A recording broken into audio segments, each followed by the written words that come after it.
श्री घनश्याम तिवारी। माननीय तिवारी जी, जी यो 15 मिनट्स। साहब एक 21 तो करो। ये तो अपनी पार्टी को कहिए। माननीय सभापति महोदय, मैं प्रारंभ करूं उसके पहले करना चाहूँगा कि मेरे सामने एक समस्या आ गई। जैसे उन्होंने गांव की 2 कहावतें बताई थी। हमारे यहाँ पे गांव में कहावत है कि बिना पढ़ा हुआ यजमान पढ़ा बराबर और पढ़ा हुआ यजमान खुदा बराबर। One second. घनश्याम तिवारी जी सही बात नहीं बता रहे हैं। वो रणदीप सिंह सुरजेवाला और मेरा ख्याल रख रहे हैं। कहावत है, अनपढ़ जाट पढ़े बराबर और पढ़ा लिखा जाट खुदा बराबर। ये बात कई सैकड़ों सालों पहले की है तिवारी जी। हालात बदल गए हैं। ये लागू हो रही है।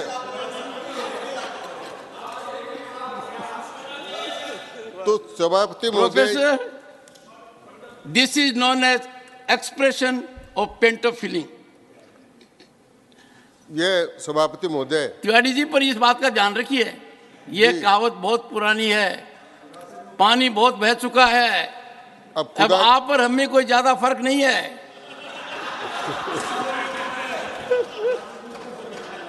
सभापति महोदय, मैं जब माननीय सुरजेवाला जी बोल रहे थे और उनके मुंह से लोकतंत्र की और चुनाव आयुक्त की नियुक्ति की बात सुन रहा था तो मुझे बड़ा रस आ रहा था, क्योंकि मुझे अच्छी तरह ध्यान है कि एक बार नवीन चावला जो श्रीमती इंदिरा गांधी जी के सेक्रेटरी थे उनको ही चुनाव आयुक्त बना दिया था और वो आज ये कह रहे हैं कि सरकार नियुक्त करने जा रही है। तो साहब इतना ये बात कर रहे हैं, फिर वो पार्टी लोकतंत्र की बात करे जो इमरजेंसी लगाई, सारा काम किया। तो मैं वो लोकतंत्र की बात नहीं करूँगा, उन बातों पर मैं नहीं जाऊँगा। मैं इस बिल की ओर जा रहा हूँ और माननीय सभापति महोदय, मैं इस बिल के समर्थन करने के लिए खड़ा हूँ। उन्होंने 2 बातों की चर्चा की। उन्होंने संविधान सभा की चर्चा की, उन्होंने सर्वोच्च न्यायालय के निर्णय की चर्चा की।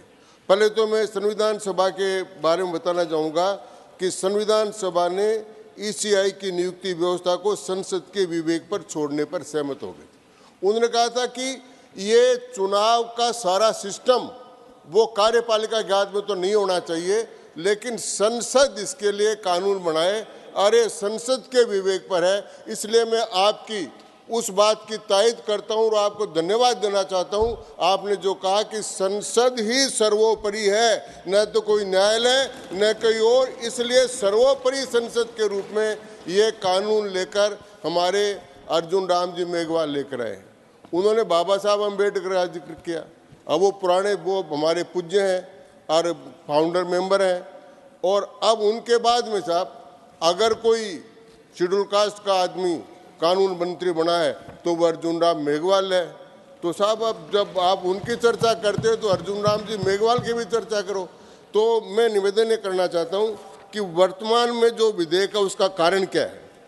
साहब हर बात पर सुप्रीम कोर्ट में जाने का आदत पड़ गई है विपक्ष की, और इसके कारण से जिस सुप्रीम कोर्ट का बार बार निर्णय कर रहे थे, कल उसी सुप्रीम कोर्ट ने अपने जजमेंट में कहा कि सरकार की हर बात को चुनौती सुप्रीम कोर्ट में देने से अराजकता की स्थिति पैदा हो जाएगी, और ये अराजकता की स्थिति पैदा करने का प्रयत्न वो कर रहे थे।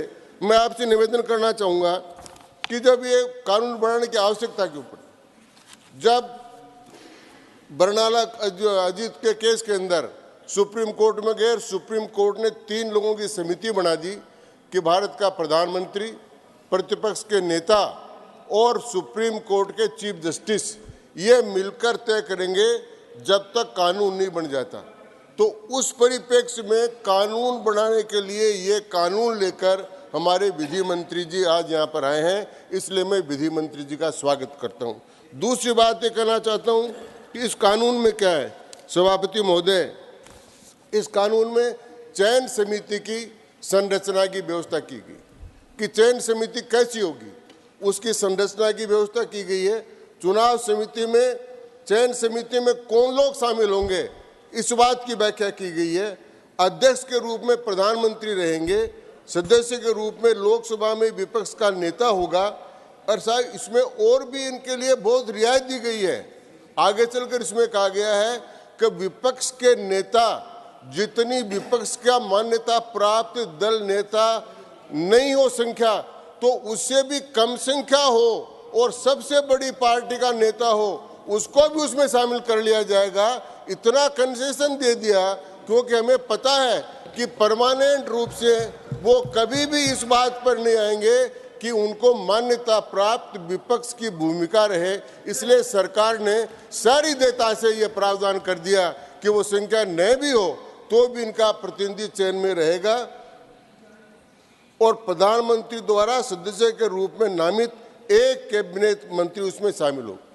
माननीय सभापति महोदय, 70 साल तक जो आदमी इस बात को कभी चयन समिति की बात ही नहीं की, अपनी इच्छा उसको बनाते रहे, वो आज इस प्रकार की बात करें, मैं समझ में नहीं आता।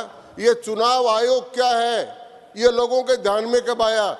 मैं याद दिलाना चाहता हूँ माननीय सभापति महोदय, जब सबसे पहले TN शेषन भारत के मुख्य चुनाव आयुक्त बने थे, तब लोगों को पता लगा कि चुनाव आयोग क्या होता है। वरना तो पहले तो राज्य चुनाव आयोग था। अभी चर्चा कर रही थी कि ये जो सदस्य बनेंगे उनका ये कैडर होगा, ये इनका ये कैडर होगा। शक्ति सिंह जी सुने सुने सुने सुने सुने आपको एक राय दे रहा हूँ राय दे रहा हूँ। मैं विधानसभा में एक सेकंड, मैं विधानसभा में माननीय घनश्याम तिवारी जी के खिलाफ रहा हूँ। मैं प्रतिपक्ष में था, माननीय घनश्याम तिवारी जी मंत्री भी थे। इनको जितना टोकोगे उतनी ऊर्जा आएगी इनको, ये मत कीजिए, ये मेरी आपको राय है। और नीरज डांगी जी के पिताजी भी हमारे साथ थे। मैं आपको राय दे रहा हूं घनश्याम जी, अब आपको इंटरप्शन नहीं होगा तो आप समय में अपना बात कह पाएंगे।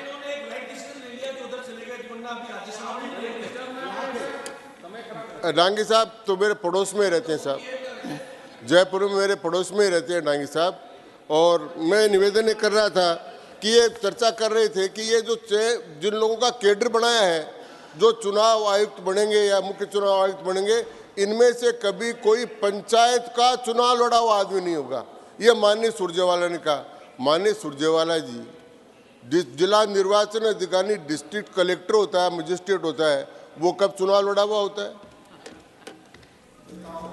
विधानसभा का चुनाव का अधिकारी SDM होता है, वो चुनाव कब लड़ा हुआ होता है? एक भी आदमी चुनाव लड़ा हुआ नहीं होता, और चुनाव लड़े हुए आदमी को बनाते तो फिर चुनाव आयोग ही नहीं होता। इसलिए सबसे बढ़िया व्यवस्था ये की गई है। आज ये बात आप जब करते हैं उस समय कुछ बात करनी चाहिए थी, वो तो नहीं की।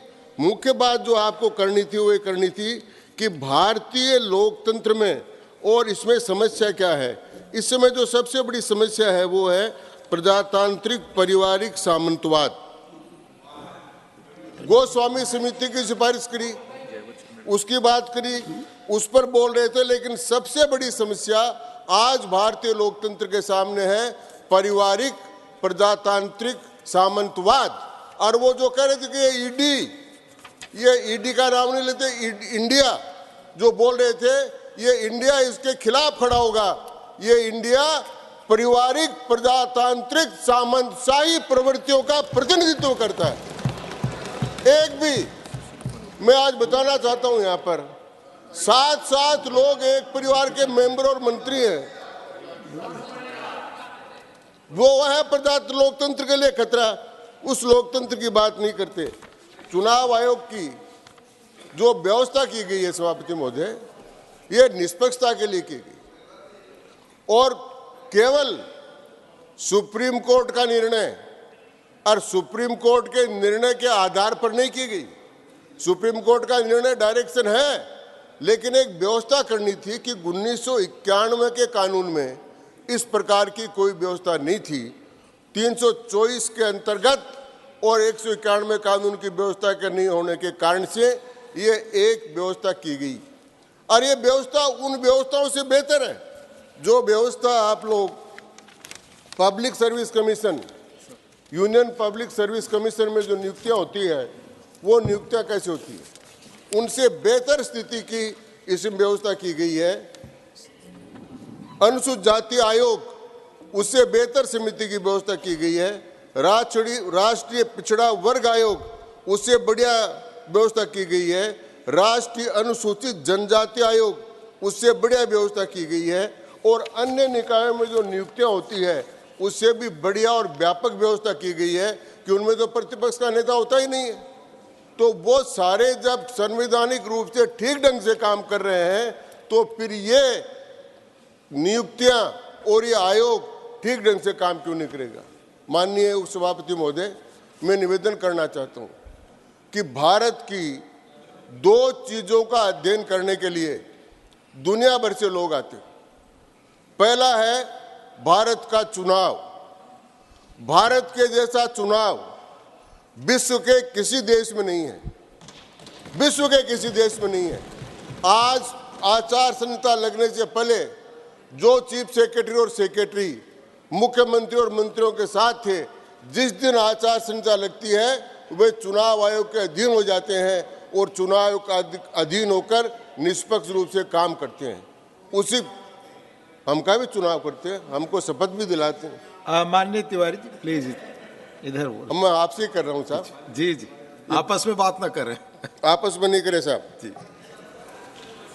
तो मैं ये बात कर रहा था। दूसरी बात कर रहा था कि जब मैंने कहा था कि टीएन शेषन साहब से आने से पहले मैं भुक्तभोगी हूँ सर।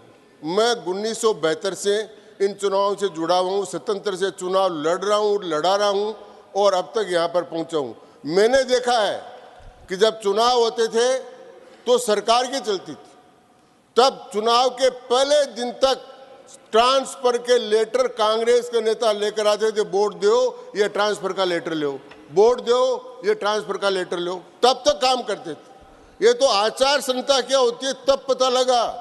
और जब टीएन शेषन ने इतना काम किया तो उन्होंने देखा ये तो बहुत खतरनाक काम है, तो उसकी संख्या बढ़ा दी, तो 2 कर दिए, अब 3 हो गए हैं। तो जजमेंट के आधार पर निर्णय होगा। तो ये चुनाव आयोग की प्रक्रिया को ठीक करने के लिए हम इस प्रकार का काम कर रहे हैं, लेकिन चुनाव सुधारों की बहुत बड़ी आवश्यकता है साहब। अभी गोस्वामी समिति की सिफारिश की बात की, प्रकाश वीर समिति की सिफारिश भी आई हुई थी। उन चुनाव सुधारों के बारे में कुछ नहीं किया गया। अगर किया गया है तो माननीय प्रधानमंत्री नरेंद्र मोदी के द्वारा किया गया है। 1991 में उन्होंने कानून बनाया और खुद नियुक्तियां कर देते थे। तो कमेटी भी नहीं थी, तब तो सर्च भी नहीं था, तब तो रिसर्च भी नहीं था। ये बना देते थे, ये कर लेते थे। लेकिन अब जब ये कमेटियां बनने लगी और जब विपक्ष में बैठे और जब इसका थोड़ा टेस्ट आने लगा, तब इनके दिमाग में इस प्रकार की तकलीफ हो गई। इसलिए इस प्रकार का काम ये बार बार करते हैं। अगर आपको चुनाव सुधार करना है तो चुनाव में धन का जो प्रयोग है, उस धन के प्रयोग को कम करना पड़ेगा। आपको मौका मिलेगा झा जी, प्लीज। अच्छा चलिए। तो चुनाव सुधार के लिए पैसे का, अब पैसा कहां से आएगा साहब? पैसा आता है चुनाव में ब्लैक मनी का। और ब्लैक मनी जब पकड़ी जाती है तो समस्या होती है। तो कहीं 58 करोड़ पकड़े जाते हैं बंगाल में, तो कभी 350 करोड़ पकड़े जाते हैं। तो ये सारा का सारा पैसा लोकसभा चुनाव के लिए इकट्ठा किया था। लेकिन इस बार चुनाव आयोग ने इन 5 राज्यों के चुनाव में ऐसी व्यवस्था की कि आज तक जितना पैसा नहीं पकड़ा गया, उतना करोड़ों रुपए का पैसा इस चुनाव के आचार संहिता के काल में पकड़ा गया। ये इतनी शुद्धता, इतनी शुचिता, इतनी पवित्रता हमने इस चुनाव की कायम की। तो एक तो मैं करना चाहता हूँ। दूसरा, सभापति महोदय, हमारी तरफ से आप बता दें कि पार्टियों के अंदर आंतरिक लोकतंत्र जब तक नहीं होगा, जब तक सुधार लागू नहीं होगा।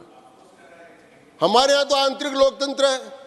अटल जी से लेकर, आडवाणी जी से लेकर, मुरली मनोहर से लेकर, वेंकैया जी से लेकर, अमित शाह जी से लेकर, हिंदुस्तान के सारे प्रांतों से लोग आए। प्लीज आप बैठ जाएं प्लीज। हाँ आप बोले। और राजनाथ सिंह जी से लेकर सारे प्रांतों के लोग आए और एक सामान्य कार्यकर्ता भारतीय जनता पार्टी के अध्यक्ष पद तक पहुंच गया। लेकिन उधर जो पारिवारिक प्रजातांत्रिक सामंतवादी पार्टियां हैं, उनकी क्या हालत है साहब? कोई बन भी जाए तो चलता उनके कहने से है।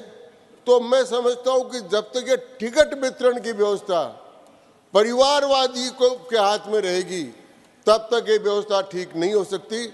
इसलिए चुनाव की व्यवस्था को और ठीक करने के लिए पार्टियों के आंतरिक लोकतंत्र को, मंत्री महोदय, पार्टियों के आंतरिक लोकतंत्र को सुधारने की बात भी होनी चाहिए। मैं माननीय सभापति महोदय के इस मत से पूर्ण सहमत हूं कि कानून बनाने का अधिकार पूर्णतः संसद का है। सुप्रीम कोर्ट कोई कानून बनाने का आदेश नहीं दे सकती, वो निर्देश कर सकती है, और जो सुप्रीम कोर्ट ने लिखा है वो ही कानून में आए ये जरूरी नहीं है। कानून को हम लोकतंत्र की भावनाओं के अनुसार और जनोपयोगी बनाने का काम इस संसद को करना है, और वो काम हम कर रहे हैं। इसलिए सभापति महोदय, मैं आपसे एक निवेदन करना चाहता हूं कि इस कानून में 4 बातें प्रमुख रूप से हैं। पहला, आप प्रक्रिया पार्टी ने जो समय दिया था वो खत्म हो चुका है। आप बोले अपनी पार्टी का समय लेंगे। नहीं, मैं समाप्ति कर रहा हूं माननीय सभापति महोदय। तो मैं तो इतना ही निवेदन कर रहा हूं कि वो दल जिन्होंने लोकतंत्र का गला घोटा, वो दल जिन्होंने आपातकाल लगाया, जिन्होंने अपने सचिव को मुख्य चुनाव आयुक्त बनाया, उनके मुंह से ये सारी बातें शोभा नहीं देती। भारतीय जनता पार्टी आंतरिक लोकतंत्र की पार्टी है और देश के लोकतंत्र को भी पवित्र रखने के लिए यह विधेयक लेकर आई है। इसलिए मैं इस विधेयक का पूरा समर्थन करता हूं। धन्यवाद। धन्यवाद माननीय श्री घनश्याम तिवारी जी। नाउ ऑनरेबल श्री जवाहर सरकार जी, 18 मिनट्स।